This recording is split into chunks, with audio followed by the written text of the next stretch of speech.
Hello guys, the Master Duel Grinder here, back at it again with another video, and I wanted to go over one of the deck lists that I almost played at the World Championships this year, and I wanted to wait a while to show it off in case we ended up playing something like this in the DC Cup that happened over this last weekend. But first of all, I just wanted to go ahead and say, like, you have to remember that we didn't have access to every card because you have to, like, share cards as a team. So the Bonfires, the Wanted, Black Witches, Called By, Cross Out, a lot of the good hand traps, those were already being used in other decks. This was going to be my second deck. I was going to play Pearly as the first, and then this deck as the second deck. And I only wanted this here because since I was playing Pearly, I assumed a lot of people would try to counter it by playing Labyrinth. Or if people pulled up with like some random stun deck like Fossil Dyna Diva Stun, Pearly has an extremely bad matchup into those decks, so I figured that I wanted to try something like this. I didn't end up taking it to the World Championships. I ended up taking YuGiOh as my second deck, but I never ended up playing it anyways. I only played Pearly, so I would have never played this deck even if I did take it. There never would have been a time for it. But I wanted to hop into the deck because I felt like it was a very interesting list. So for non-engine, I only played 10. Because again, I was only putting this in against like the whack decks. So I went with Maxi, Ogre, Ash, and Eclipse. And I played Maxi even though I was only prepared for this deck to be used against bad decks.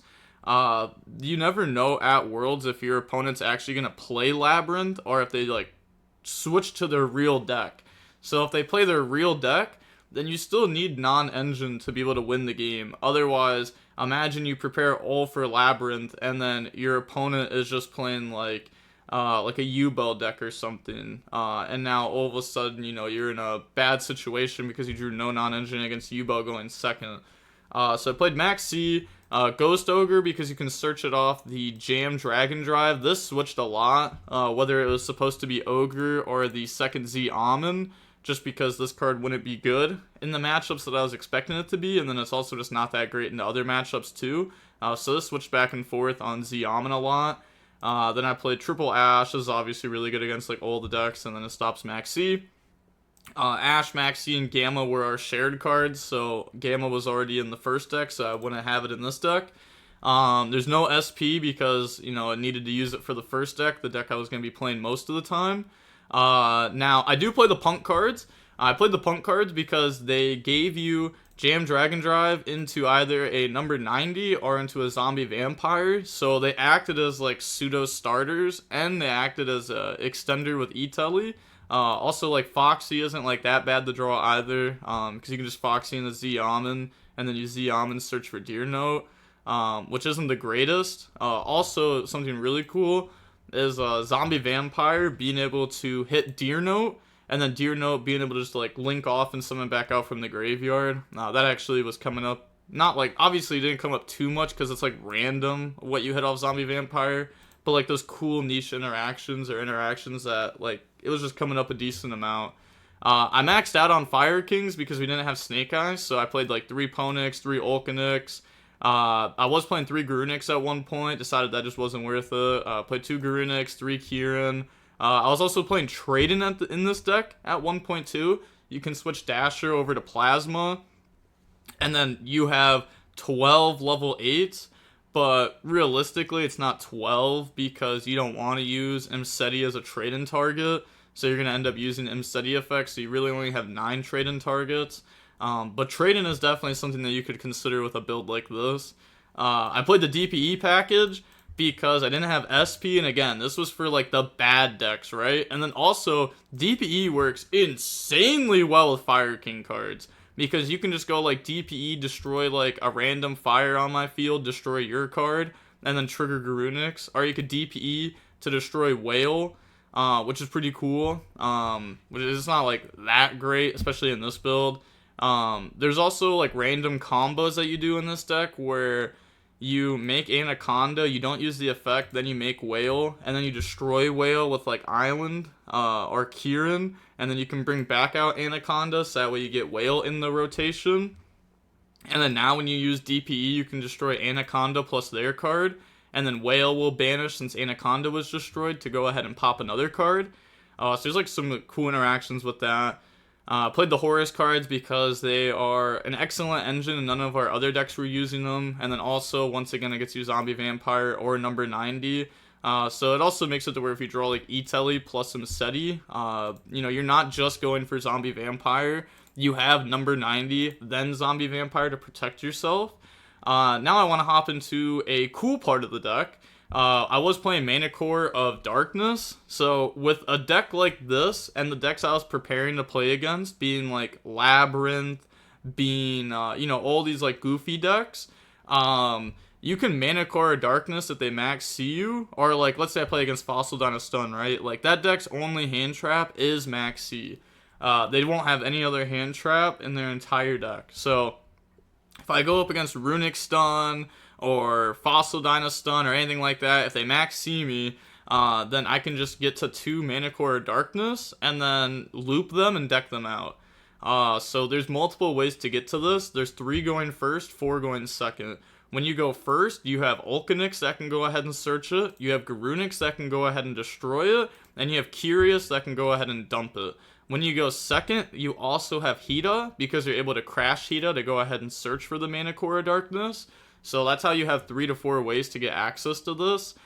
This was something that was in and out of the list a lot, and I don't know if it actually would have ended up in the final version for Worlds, just because, like, it's not even a guarantee that those stun decks play max C. So I don't know if it actually would have ended up in the list or not, but it also makes it to where if you go up against a real deck, and they max C you have, like, an actual win condition, because your deck is, like, not good in the max C at all. It's very mid. Not very great, very, very mid overall. You can still set up some, but it doesn't feel like enough.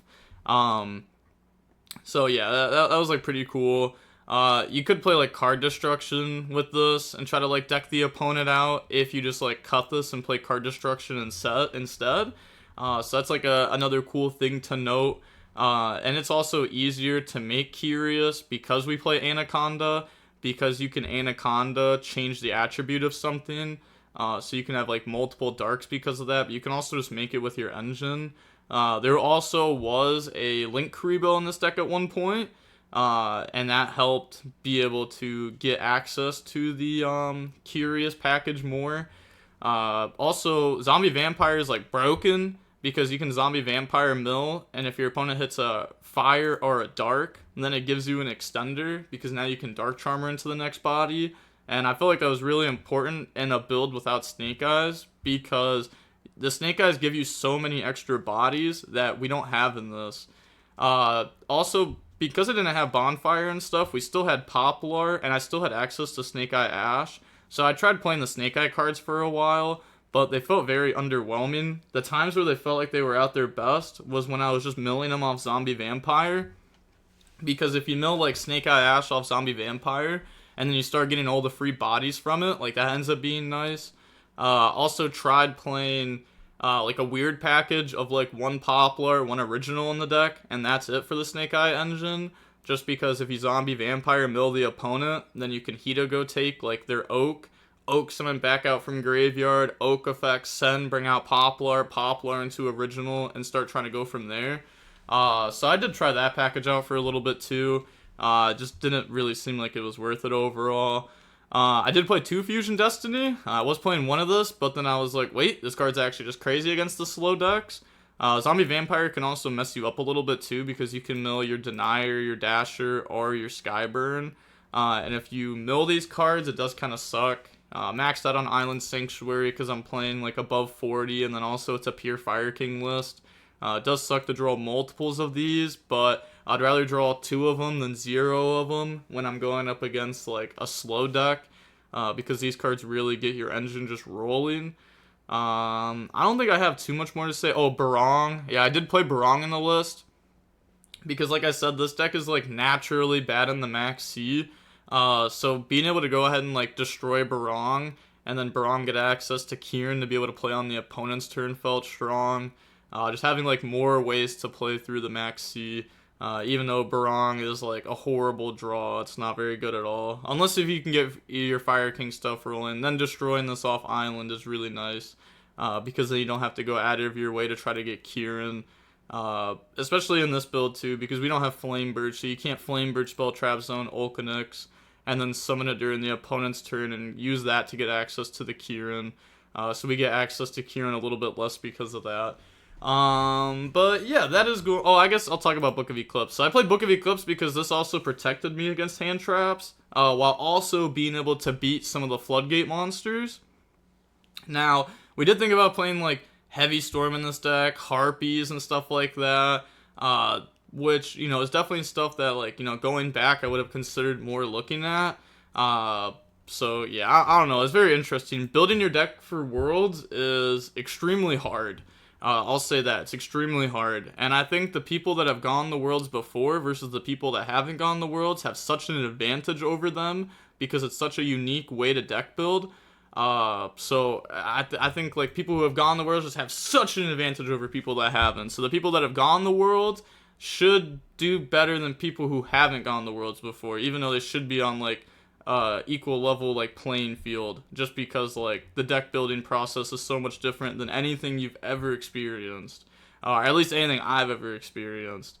I also thought about playing the cash cards in here, but they didn't get me to the zombie vampire, so I just figured the punk and the Horus cards were better, and I didn't want to throw another package in the deck because I was starting to get to too many cards, unless if I cut Manticore or Darkness, Ghost Ogre, don't play, like, you could just not play a target for the Jam Dragon Drive. You don't really need to search off this card, so you could just play like a different synchro, and then you could cut down on like Maxi, and then you could put the cash stuff in if you really wanted to full commit to just beating the back row decks, and then play more board breaker type cards, because those work against like Fossil Dyna or back row in general.